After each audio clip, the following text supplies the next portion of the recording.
तो हमें diagram draw करना सीखना है आज, to prove laws of reflection using Huygens principle, और एक हमने करने हैं to prove laws of refraction using Huygens principle. तो दोनों डायग्राम ड्रॉ करने आपको मैं इस वीडियो में सिखा दूंगा। तो सबसे पहले मैं रिफ्लेक्शन की बात करूँगा। रिफ्लेक्शन में क्या है कि जो रेज है ना, ये अपना एक रिफ्लेक्टिंग सरफेस बन गया। रेज ऊपर ऊपर ही रहनी है, तो ये डायग्राम इससे नीचे नहीं आना। लेकिन जो नीचे का डायग्राम है उसमें होगा रिफ्रैक्शन। रिफ्रैक्शन में आपने थोड़ा सा जगह को प्लान कर लेना है। डायग्राम का कुछ हिस्सा ऊपर आएगा क्योंकि रेज इंसिडेंट होंगी इधर से, और जो रिफ्लेक्टेड रे हैं वो नए मीडियम में जाएंगी। तो यहाँ पे थोड़ा सा स्पेस अकॉर्डिंगली प्लान कर लेना। ये डायग्राम सारा अपवर्ड ही रहेगा। तो अप्रॉक्सीमेटली ना स्केल आपका जो है वो 15 सेंटीमीटर का होता है।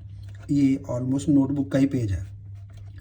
तो आप 12 सेंटीमीटर की ना एक अप्रॉक्सीमेट लाइन ड्रॉ कर लो। ये हो गया आपका रिफ्लेक्टिंग सरफेस, ऐसे मार्क कर दो रिफ्लेक्टिंग सरफेस।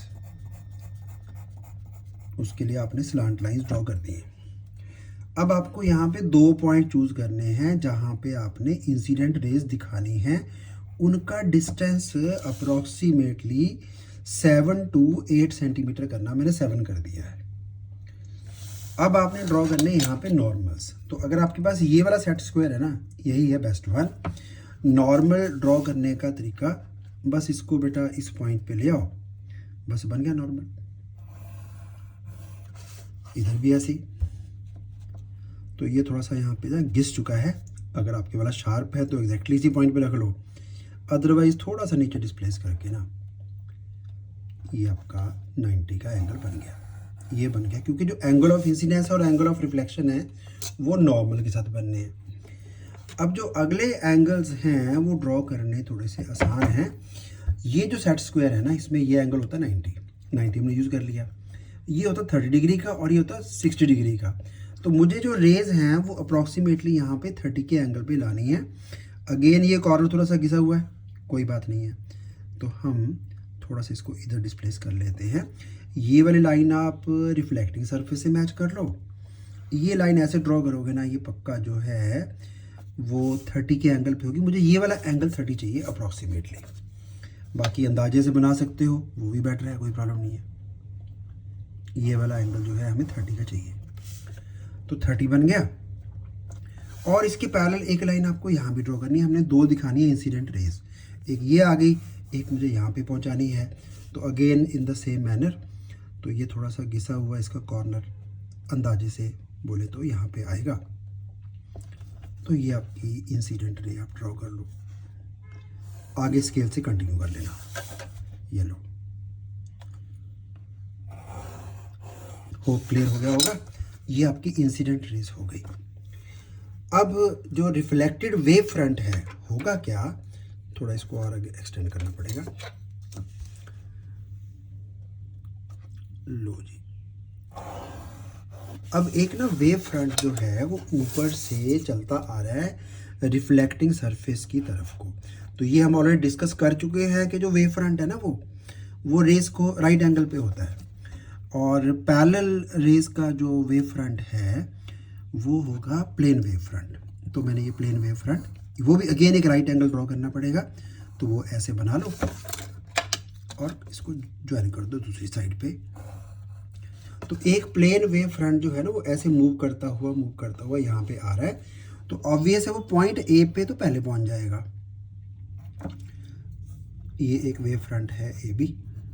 इनको पॉइंट को कुछ और मार्क कर लेते हैं। पॉइंट पी पे ना जो ए पॉइंट है वो पहले पहुंच जाएगा, या इसका नाम हम ए डैश रख लेते हैं। और जो बी पॉइंट है उसको पहुंचने में यहाँ पे टाइम लगेगा। ये पॉइंट अपना है बी डैश। तो A B wave front is coming down reflecting surface पे पहुंचा। अभी बी यहाँ नहीं पहुंचा है, ए वाला वेव फ्रंट जो है पहुंच चुका है। अब जितनी देर में ना बी ने चलना है बी डैश की ओर, उतनी देर में ए का नया वेव फ्रंट खुलता चला जाएगा। व्हाट आई मीन टू से, पहले ए और बी दोनों ना यहाँ पे थे, ये नीचे पहुँच चुका है। बी थोड़ा सा आगे गया, ए का रिफ्लेक्टेड वेव फ्रंट खुल चुका है। बी थोड़ा और आगे आया, ए का वेव फ्रंट और बड़ा हो गया। बी थोड़ा और आ गया, ए का वेव फ्रंट और बड़ा हो गया, एंड सो ऑन। अल्टीमेटली जितनी देर में बी पहुंचेगा बी डैश पे, उतनी देर में जो वेव फ्रंट ए वाला है वो खुल के ए बी अब यहाँ पहुंच चुका है अपना। ए बी की लोकेशन अब ये हो गई है, तो ए पहुंच गया यहाँ पे और बी पहुंच गया यहाँ पे। ए डैश बी डैश लिख लेते हैं, कोई बात नहीं। ए बी वेव फ्रंट अब यहाँ पहुंच चुका है। इसके बाद जितनी देर में बी डैश ने पहुंचना है, इसको बी डबल डैश कर देता हूँ, बी डैश ने पहुंचना है बी डबल डैश पे, उतनी देर में ए का वेव फ्रंट खुल चुका होगा। कितना? जब बी पहुंच गया यहाँ पे तो इतना खुल चुका होगा, यहाँ पहुंच गया इतना खुल चुका होगा, बट बी ने पहुंचना है रिफ्लेक्टिंग सरफेस तक इतना, तो इतना कंपास खोलो। ए का वेव फ्रंट छोटा था, बड़ा हुआ और बड़ा हुआ और बड़ा हुआ, अल्टीमेटली बेटा वो इतना बड़ा हो गया। ये ध्यान रखना, ये जो पॉइंट है ना, ये इस बी डबल डैश से ना थोड़ा सा इधर आएगा। चलो अब मैं ना रिफ्लेक्टेड वेव फ्रंट ड्रॉ कर देता हूँ। आपकी मर्जी है, कंटिन्यूस भी ड्रॉ कर सकते हो, डॉटेड थोड़ा सा मोर एक्सेप्टेड है। ये पूरा है वैसे, इधर को भी है बट सारा नहीं ड्रॉ करना। अब हाइगन्स प्रिंसिपल क्या कहता है कि जो रिफ्लेक्टेड वेव फ्रंट है वो नया निकालने के लिए भी कहाँ पहुँच गया, उसके लिए हमें एक टेंजेंट ड्रॉ करना होता है, आउटर एनवेल्प ड्रॉ करना होता है सेकेंडरी वेव फ्रंट को। ए का तो सेकेंडरी वेव फ्रंट खुल गया, बी अभी जस्ट पहुंचा ही है यहाँ पे, तो बी का वेव फ्रंट तो अभी खुला नहीं, वो तो जस्ट अभी पॉइंट है। तो हमें जो टेंजेंट ड्रॉ करना है ना, वो B dash is just a point. यहाँ से आप टेंजेंट ड्रॉ करो इस सरफेस को। पहले यहाँ पे आप ना ये जो आपका स्केल है उसको यहाँ पे टच कर दो, इस पर धीरे धीरे धीरे धीरे घुमाओ, वो पॉइंट ढूंढो जहाँ पे टेंजेंट बनेगा, और जैसे ही टेंजेंट ड्रॉ करोगे ये रिफ्लेक्टेड वेव फ्रंट बन गया अपना। इसको मैं A double dash B double dash लिख देता हूँ। वेव फ्रंट ए बी आया आया आया और ये रिफ्लेक्ट होके बेटा बन गया A double dash B double dash. अब रेज अगेन जो है वो होती हैं perpendicular to the wave front.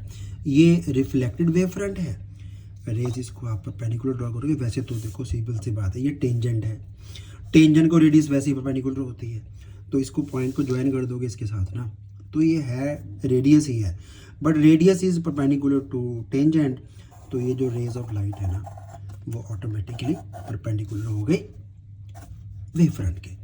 तो ये रिफ्लेक्टेड वेव फ्रंट था, ये रिफ्लेक्टेड रेज है, और इसी के पैरेलल एक यूं ड्रॉ करनी है। बाकी एक और तरीका बता दो शॉर्टकट आपको। देखो अगर ये एंगल बना 30, तो इधर भी 30 बनेगा, यहाँ भी 30 बना लो आप, ऐसे करके अपने आप पैरेलल हो जाएगा 100%। ऐसे मार्क कर दो, देखो इसके बिल्कुल पैरेलल है। ये 30 है तो ये भी 30 होगा, ये 60 है, एंगल ऑफ इंसिडेंस तो रिफ्लेक्शन वाला एंगल भी 60 होगा, तो ये ऑटोमेटिक पैरेलल इसके बन जाएगा। तो डायग्राम होगा पूरा, इस एंगल को मार्क करना है एंगल ऑफ इंसिडेंस, ये है angle of reflection, reflected ray normal के साथ जो एंगल बनाएगी एंगल ऑफ रिफ्लेक्शन। ये एंगल और ये एंगल सेम है। कैसे? इसको भी थोड़ी देर के नाम में दे देता हूँ 1, आपने नहीं लिखना, मैं लिख रहा हूँ। 1 में आई ऐड करेंगे 90 है, चेक करो, और 1 में ये वाला ऐड करेंगे तो भी 90 है, तो फिर ये दोनों एंगल सेम हुए ना, तो इसको आप आई मार्क कर सकते हो। इस तरह से बेटा इसको आप आर मार्क कर सकते हो। बाकी प्रूफ जो है वो मैं आपको क्लास में कराऊंगा, ऑब्वियस है, डायग्राम ड्रॉ करना आपको आगे।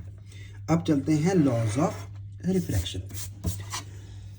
रिफ्रैक्शन मैंने बताया कि रे ने इधर से आना है और नए मीडियम में जाना, तो ये लाइन थोड़ी जितनी की जगह होगी उसके बीच में ड्रॉ कर लेना आप, वही अंदाजा 12 centimetre sufficient. Again we have to draw 2 normals. Normal draw करने के लिए वही सेट स्क्वायर, तो यहाँ पे रखा नॉर्मल, ये मैं बाद में कंटिन्यू कर दूँगी। वो तो यहाँ पे ना सेट स्क्वायर अपना थोड़ा सा डिस्टॉर्टेड है, एक नॉर्मल उसी के पैरेलल अप्रॉक्सीमेट जैसे ऊपर था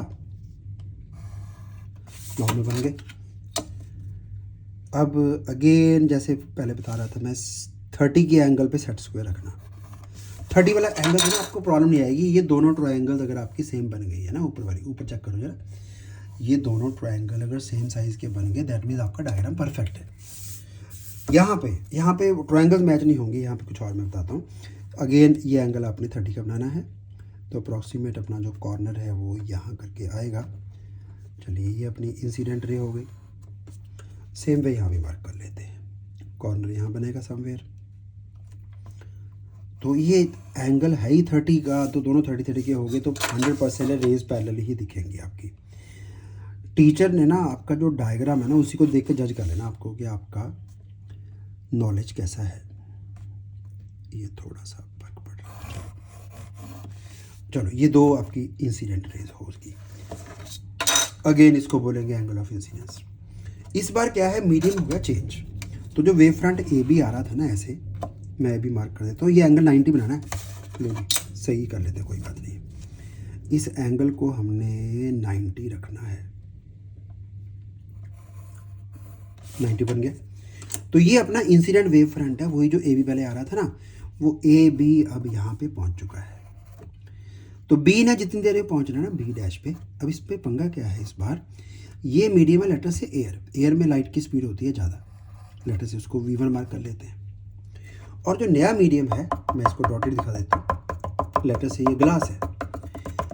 यहाँ पे लाइट की स्पीड होगी डिफरेंट, V नहीं लिखना, चलो C लिख लो। Speed of light in medium 1, speed of light in medium 2।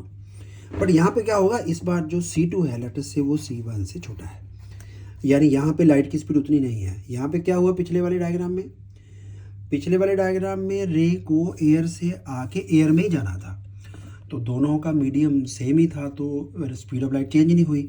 But हमारे नए डायग्राम में स्पीड एयर में ज़्यादा है, ग्लास में कम है। तो पिछली बार तो मैंने कंपस जो है ना ऊपर मैंने कंपस उतना ही खोल लिया था जितना ये बी डैश था, जितना बी डैश उतना कंपस खोला और आर्क लगा दी। इस बार जितना देर में बी डैश डिस्टेंस कवर होगा ना वेलोसिटी C1 के साथ, नए मीडियम वेलोसिटी कम है तो डिस्टेंस थोड़ा कम कवर होगा। तो बी डैश नहीं खोलना इस बार आपने कम कंपस खोलना है। लेटर से हाफ खोल लो, इसका आधा खोल लो। और नए मीडियम में आपने वेव फ्रंट ड्रॉ करना है नीचे की तरफ ऐसे। ये आपका हो गया रिफ्रैक्टेड वेव फ्रंट। वो था रिफ्लेक्टेड वेव फ्रंट, ये है रिफ्रैक्टेड वेव फ्रंट। अगेन जितनी देर में बी पहुंचा बी डैश पे, ए वाला वेव फ्रंट खुल के इतना बड़ा हो चुका है। अब फिर से बी डैश तो भी खुले ही नहीं है, अभी वो तो एक पॉइंट है। तो इस पॉइंट से इस सेकेंडरी वेव फ्रंट को एक टेंजेंट ड्रॉ करना है। और इस पर आप नोटिस करेंगे कि ये वाला टेंजेंट थोड़ा सा, मैंने बोला था ना पेंसिल यहाँ रखो, स्केल को टच करो, इसको थोड़ा इधर उधर घुमाओ, जहाँ पे टच कर गया बस वो लाइन ड्रॉ कर दो। ये आपका हो गया रिफ्रैक्टेड वेव फ्रंट।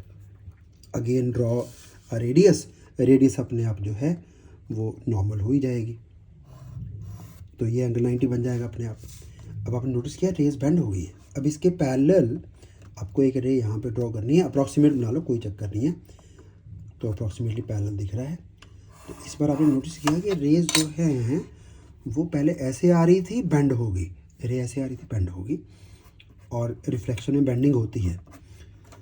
ये नॉर्मल थोड़ा सा नीचे को और बढ़ा दो, क्योंकि एंगल ऑफ रिफ्लेक्शन भी दिखाना है इस वे, दिस वे। ये हो गया एंगल ऑफ इंसिडेंस। तो पहले की तरह जैसे मैंने पीछे बताया आपको, ये वाला आई से मैच कर गया था ना, ये वाला आर से मैच कर गया था। सेम वे ये वाला आई इस एंगल के बराबर होगा, ये भी आई है।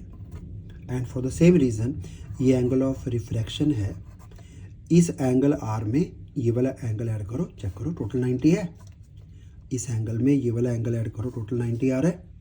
उसी तरह बेटा इसमें ऐड कर लोगे ये वाला तो भी 90 आएगा। तो इसमें चाहे ये वाला ऐड करो, इसमें चाहे ये वाला ऐड करो, एंगल 90 आता है। तो ये और ये दोनों सेम है, दिख भी रहे होंगे, जितना ये उतना ये भी है। तो ये आपका हो गया एंगल ऑफ रिफ्लेक्शन। और जो रिफ्रैक्टेड वेव फ्रंट है उसको नाम दे देना हमने ए डैश बी डैश। तो ये डायग्राम आपका रिफ्लेक्शन का कंप्लीट हो गया। बाकी डेरिवेशन इसके आगे कंटिन्यू करते हैं।